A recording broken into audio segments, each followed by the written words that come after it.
Hey, this is John Bartlett from Brentwood Growth. How you guys doing today? Continuing our series of seller scale, and I'm pleased to have with me Griffin Brand with HighGround now. Griffin, how you doing, man? I'm doing well, John. How are Good. you? I'm doing great. I'm doing great. Where are you calling from? I'm in Raleigh, North Carolina. Oh, good. How's the weather in Raleigh? It's great. Way better than last week, that's for sure. Oh, that's good. Snow's finally melted. I'll say Well, that. right, that's a good thing. That's a good thing. So, tell us quickly about you. Tell me about your firm. Tell me about what you guys are looking for. Absolutely. And thanks for having me on the show as well. Appreciate what you do for company owners around the country. So I'm Griffin Brand, Vice President of Corporate Development for HighGround. We are a family of restoration companies all across the United States. I personally, I'm from Virginia, live here in Raleigh, like I mentioned, spent about 8.5 years in the Army, mostly in airborne and special operations units, and then spent a year in real estate private equity once I got out of the Army. And then I've been with HighGround since about Q3 of 2023. And just have a fantastic team here at HighGround and across our brands. To get into HighGround specifically, we started by partnering with Dryforce down in Dallas, Texas, back in beginning of 2020. So right as COVID hit, perfect time to start a platform. Right. But funny enough, it actually gave us some really great kind of unintentional, of course, but gave us a chance to kind of pause, assess how things were going, learn integration, learn a lot about the industry through Dryforce and others. And so in hindsight, it was actually a huge blessing to have that kind of tactical pause, ability to hit the ground running in the right way rather than just in the fastest way. And so now, fast forwarding to today, we've got 13 brands in the HighGround family, all across the United States, from New Jersey to Florida to Texas to Kansas to Seattle, all the way down to San Diego. So got all corners covered pretty much. Well, that's awesome. And what type of companies specifically are you guys looking to partner up with? All restoration companies, predominantly ones that focus on water damage and residential work, although we do work across the gamut, a little bit of commercial stuff and the repair works and mold, asbestos, all of the kind of additional service lines as well. Well, that's great. So when you're looking at potential companies, what makes a company interesting for you guys? What sort of characteristics are you looking for specifically within the company itself? We've got a few metrics that we look for kind of as pre-qualification criteria. The first one obviously is size. Ideally over about a million and a quarter of EBITDA or net profits, Right. which generally equates to somewhere between a $6 and $10 million company is kind of the low end. A lot of our companies fall more in the $10 to $20 million of revenue as kind of our more kind of average or median, if you will. Next is business mix. The more water, the better for us. The more that they can do water work that then leads to the other service lines, the more we prefer those sort of companies. And then ones that get work from referral partners, whether that's, property managers, adjusters, plumbers, across the kind of the gamut there. And then, maybe most importantly is having a strong leadership team and a great local reputation. So we want to partner with companies that are going to be a great fit for our culture and that are doing amazing work in their local markets. And so we can kind of just pour gasoline on the amazing work that they're already currently doing. Oh, that's great. So when you talk about leadership teams, when you talk about the management teams, what specific areas are important to you in terms of an owner having those built out properly? I think a number of pieces to that. One is you notice very quickly how systems become very important within a business, especially as it grows and has the ability to scale. Mm-hmm. And I'll start with just a quick anecdote. Story. When I first joined HighGround, I had the chance to go visit Dryforce, our platform brand down in Dallas.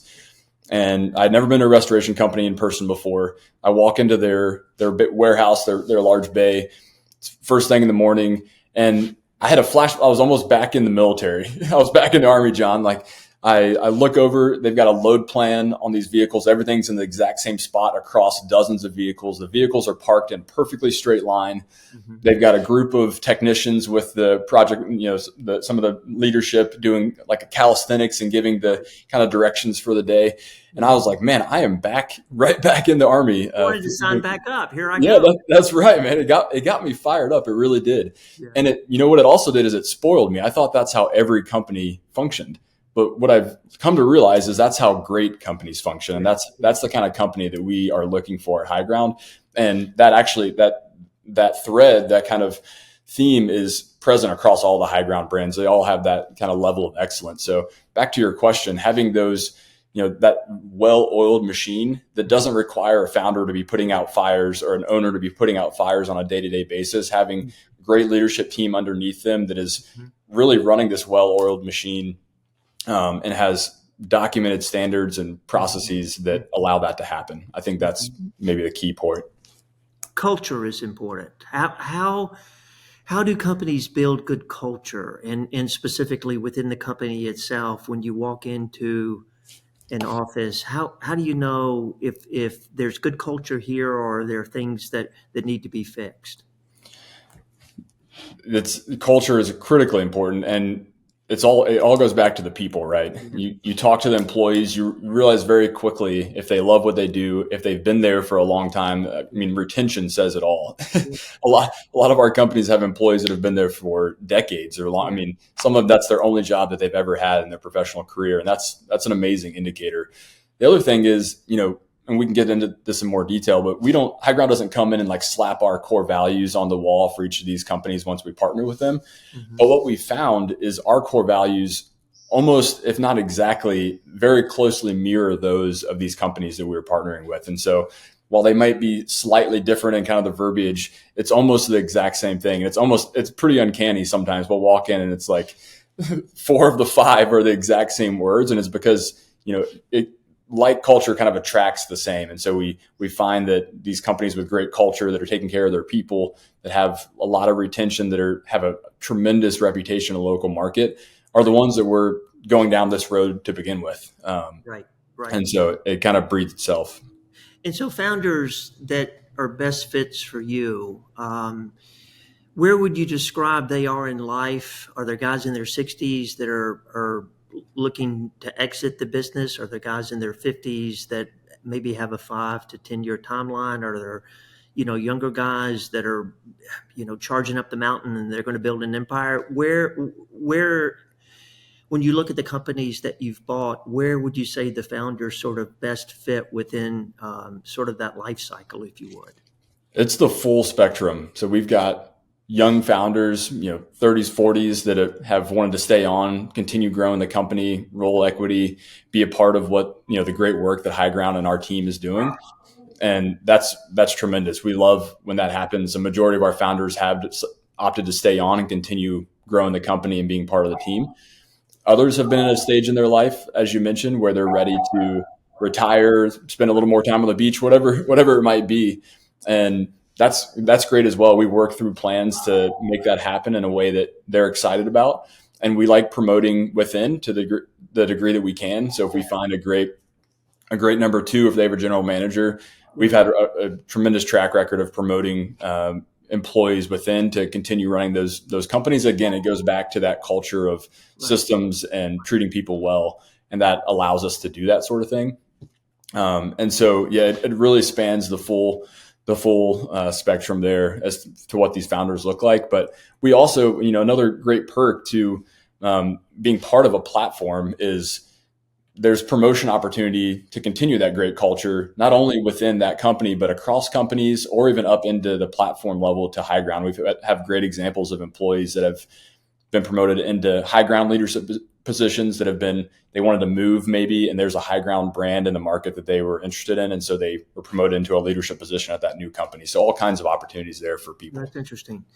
You mentioned rollover equity, and anytime I hear rollover equity, I think of deal structures. And so when guys are thinking about selling the business, of course, everyone's focused on what's the headline number? What's that number that the business is going to sell for? But packed underneath that number, there can be different components to what comprise that number. They'd be a cash piece. They could perhaps be a seller note piece. There can be a earnout piece. They can be a rollover equity piece. And so, two questions: how are you guys typically structuring deals? And describe in more detail, if there is an earnout or if there is rollover equity, exactly what that is and exactly what that looks like. Historically, we've done all cash closings with optional equity rollover, and all of our owners to date have opted to roll equity because they're excited about HighGround and excited to be part of the team and where the whole group is going. And they really see the tremendous upside potential in that rollover equity. I think another important thing to note, we don't do escrows, and we try to avoid earnouts. So the earnouts are very commonly used. Right. They make the valuation look nice and shiny because they can add a bit to it. But we just feel that they don't really align incentives, and they often don't get paid, frankly, because it can create some tension on both sides of the table. And it's just, that's not the foot that we like to start the relationship on. And so we want to really start on the same side of the table, hit the ground running when our partnership begins. And so that's one of the big reasons why we've tried to avoid earnouts along the way. But okay, use an example for me. Let's say there's a business and everyone agrees the value's 10 million because the math is easy. With underneath that 10 million, and I understand everything can vary. Is it 30% cash? Is it 50% cash? Is it 80% cash? What's the cash portion on average? And then what's the rollover equity piece on average? Yeah, and it looks different. Again, it's the caveat. Every deal is unique and different, but usually it's a vast majority cash with an optional equity rollover that over the hold period of, for that second or third bite of the apple can be a pretty substantial return for that, right. owner. And that hold period, is it in the 3 to 5 year range? Is it in the 3 to 7 year range? What does that typically look like? Yep. Yeah. 3 to 5 years, the standard hold period. Again, it looks different on every turn, but the goal is that 3 to 5 year window. Okay, cool. Great. Mm-hmm. And so you found a company that you've liked, you make an offer, everyone agrees to the transaction structure, you get into the quality of earnings, due diligence, legal aspect. What does that part look like from an owner's perspective? What do they need to be prepared for? How long does that process take? It's usually 60 to 90 days from LOI signed to closing. We've closed faster before, but we've really found that window, that kind of 60 to 90 day window, to be the sweet spot for both sides, to make sure that everything happens in a very clean fashion. Right. But once the LOI is signed, we really hit the ground running. Then we get a kickoff call scheduled right away, and we detail the whole timeline so that the seller knows exactly what to expect throughout that process. Right. And, quality of earnings is just higher. It's basically a third party audit to make sure that the financials are what everyone thinks that they are and what everyone is planning on seeing. Right. And so we just want to make sure that we hit the ground running. We actually start kind of we start our integration process during that part of diligence. So we don't wait for the closing. We actually send our integration team out typically before the closing happens. So we can, if we've signed an LOI and we're moving through diligence, it's because we intend to close this thing and hit the ground running as a great partner. And so we want to do everything we can to make sure that we're all ready to really supercharge the growth of the company together. And what have you found sort of best practices? At what point does an owner tell the employees, and at what point do employees get involved in that integration process? How close to close does that take place? It's such an important part, a very important consideration for the owner. We work through it with each owner. It looks different in every situation. And it's really an active dialogue around what timing makes the most sense for them and their team. Mm-hmm. I would say, we encourage getting the team involved as early as possible and as intimately as possible along the way, because it can be a pretty heavy burden on the owner to provide all the financial paperwork, to answer questions, be on calls. I mean, they have a day job, they have a company to run. Yeah. And so we want to make sure that we minimize that burden on them. And so the degree to which they can bring in their bookkeeper or some of their other senior leaders, it's typically works out much better to have them as part of the process. Now, it has to make sense for that company and that owner, but we encourage them to get people involved as early as possible to help them kind of take some of that burden off. Got it. Okay. You make it through quality of earnings, you make it through all the other diligence, you make it through the legals, the deal closes. Okay. The day after the deal closes, the month after, 6 months after, what looks different from the owner's day-to-day life? For the owner, I think the biggest difference is they now have the full weight of the HighGround brand support team supporting them and their employees. And so what that looks like is, we've got a in-house digital marketing team, recruiting team, finance team. We've got a host of in-house subject matter experts that are working hand in hand with the person, or if there's not a person, doing some of these functions for this new partner company. And so rather than the owner having someone come running with a payroll issue, with a tax issue, with an insurance issue, all of these things that keep most entrepreneurs up at night because it's not what they got into business to do in the first place. Most, if not all, that stuff is kind of taken off their plate. And those dozen hats that they've been wearing for the last decade or so, a lot of those have been taken off so they can just focus on what they most enjoy and what they do best. So do you actually find instances where, if you looked at the responsibilities that the owner had, there are certain things that he loves doing, certain things that he's okay doing, certain things he despises doing. He's able to get some of those tasks off of his to-do list, and someone else is going to manage that, and he actually gets to focus on the things that he enjoys doing and the things that he's good at? Absolutely. That is 100% the intent. If his bookkeeper or whoever is doing his payroll has something pop up that's an issue, they come running to our finance team. They don't go through him. And so it's, he doesn't have to deal with a lot of those things that he or she has been dealing with for decades now. And that's why a lot of people stay on, because all of a sudden they're freed up to really just do what they got into restoration to do in the first place. Right. It is different though, because an owner entrepreneur, he's been running his own show. She's been running her show for years and years and years. And now they have a partner that owns majority control. And so there is a bit more structure. There are meetings they have to attend, there are reports they have to fill out. There are things that they have to sort of roll up to the holding company level. Do you find that that's a challenge, or is that a relatively easy transition for most of these guys and gals? It's been a relatively easy transition, I would say, so far, John. And, again, it's different with every owner. Some of them are pretty deliberate on the front end. They'll tell us, I have a 12-month runway. Right. We're going to make sure we have a nice, smooth transition and find a good replacement to keep the train on the tracks. But I'm not staying beyond that. And, we've had great success with that. And we've got a number of companies that have grown substantially since the founder owner has stepped away. And so some do have, but I think it all goes back to the beginning. It's like, how detailed are we going into these conversations? And we go very in depth of succession planning, getting really intimate with what that owner wants out of the partnership, because that's the most important thing. We want to make sure it's the right fit for them. And if they have expectations that don't align with how we do business or with our kind of plans, then we want to make sure that that's established up front and that nothing is a surprise down the road. So a lot of our initial diligence calls will find a lot of that. You flesh all that out as early on it. Exactly. And you find out what exactly the owner is trying to accomplish through all of this. That's exactly right. And you mentioned one other thing, John. I just wanted to say you talked about the rollover equity. So the rollover equity is into HighGround as a company. And so I think that's not only is it a great lucrative way to de-risk, take some chips off the table, but still have investment in the company. But you're now, if you think about it from an investor's perspective, you're now diversified across restoration companies. It's an industry that they know really well and would like to invest in more.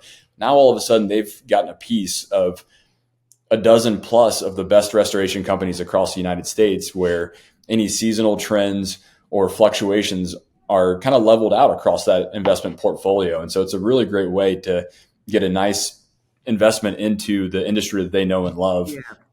Outside of their local market. They stay in the sector, but they're able to diversify sort of what their portfolio holdings are across that sector. It's almost like a mutual fund in a way. That's right. Yeah. Well, that's great.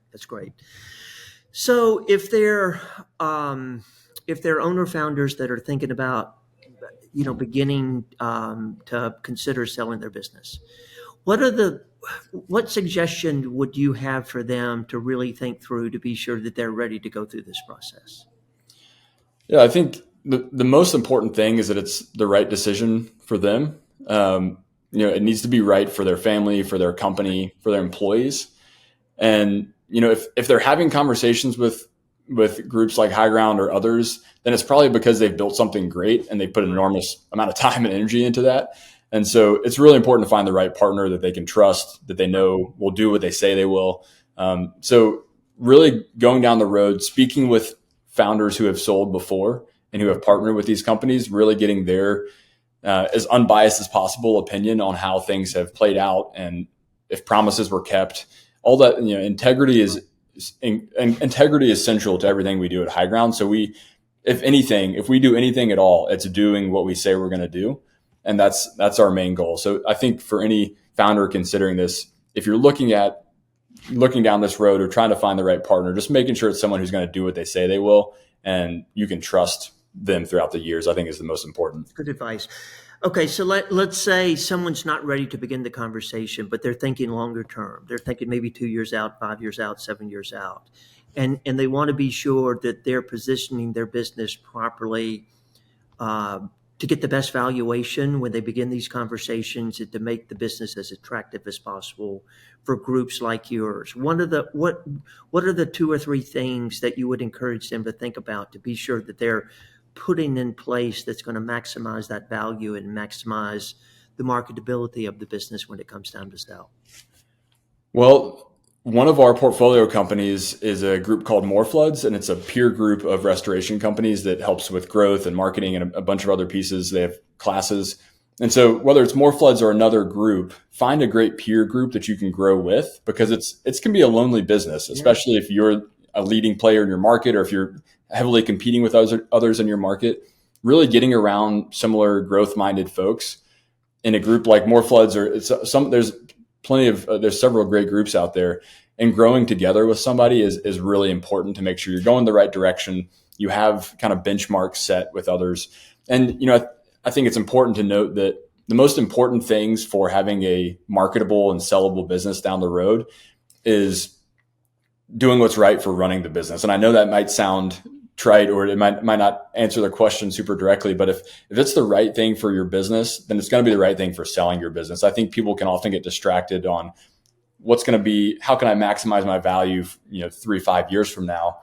And sometimes they might make decisions that aren't in line with how they would run the business otherwise. And I think if you continue to run a clean business, continue doing great work for customers, taking care of your employees, all the things that we've talked about, it's going to maximize your value in the long term rather than just trying to focus on that enterprise value down the road. Well, that's awesome. That's awesome. Listen, this has been a great conversation. You've given us some great things to think about, and we certainly appreciate your time. We'll be sure and put your contact details in the footnotes of the podcast. And if anyone wants to reach out to you directly and talk about their business, I'm sure you're open to that conversation. Absolutely. Yeah. I'm active on LinkedIn, Griffin Brand, griffin.brand@highgroundnow.com. Always answer emails. Would love to talk to folks. And look, John, if people aren't looking to sell in the near future, my goal is to help people make the right decision. I think you and I share that goal. 100%. So we would love to talk to people, even if they never plan on selling, if they just want to figure out what is right for their life and their company. I would just love to be a resource for folks in any way that I can. And I want to make sure people are excited about the process too.